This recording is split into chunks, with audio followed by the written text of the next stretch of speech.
মাওয়া প্রান্তে পদ্মাপাড়ের বিশাল construction yard, যেখানে এখন জোড়া লাগানো হচ্ছে সেতুর স্প্যান বা সুপার স্ট্রাকচার, যার এক একটির দৈর্ঘ্য 150 মিটার আর প্রস্থ 22 মিটার। প্রতিটির ওজন 3140 টন।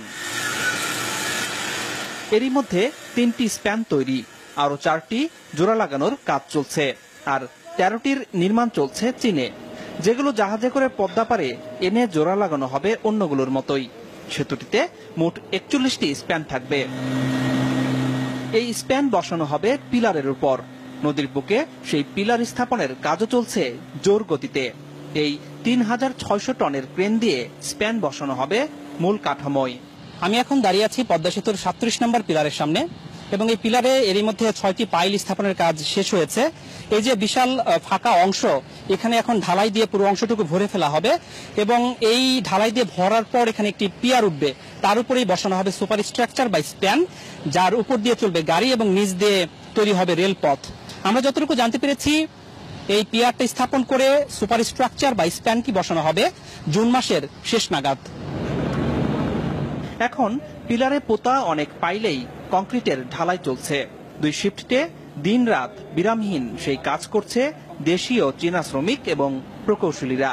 সেই কাজ নিয়মিত দেখভাল করছেন সেতু কর্তৃপক্ষের কর্মকর্তারা। পদ্মা সেতু দাঁড়াবে 42টি পিলারের উপর। 40টি পিলারের প্রতিটিতে থাকবে 6টি করে পাইল, আর বাকি 2টি পিলারের প্রতিটিতে পোতা হবে 16টি করে পাইল। জানা গেছে 18টি পিলারের কাজ চলছে পদ্মার বুকে। এরই মধ্যে স্থাপন হয়েছে 63টি পাইল। মোট পোতা হবে 272টি।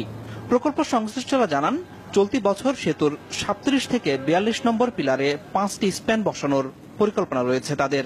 স্প্যানের উপর বসবে কংক্রিটের স্ল্যাব, তার উপর বিটুমিন। সেই স্ল্যাব তৈরির পরীক্ষামূলক কাজও চলছে জোরে সোরে।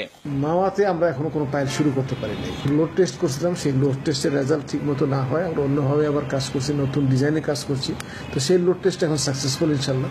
আমরা আশা করছি যে ঠিকাদারকে কাজ শুরু করার সিগন্যাল দিতে পারবো 2-1 দিনের মধ্যেই, এবং তারা এই মাসে না হলে আগামী মাস থেকে তারা এখানে পুরোদমে কাজ শুরু হয়ে যাবে।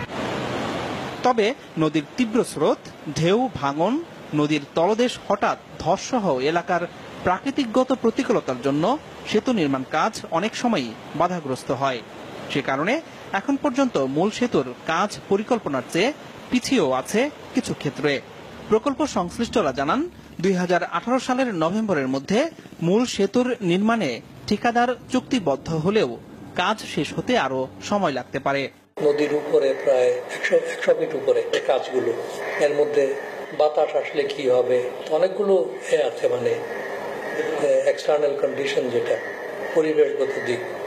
তার মধ্যে আবার এই ইলিশের সিজনে কাজ করা যাবে না, পাইল ড্রাইভিং, সব মিলে টিলে একটু বেশি সময় লাগতে পারে। হয়তো ডিসেম্বর আমাদের টার্গেট ছিল 2018 সালের, কিন্তু একটু বেশি, 1 মাস হয়তো লাগতে পারে।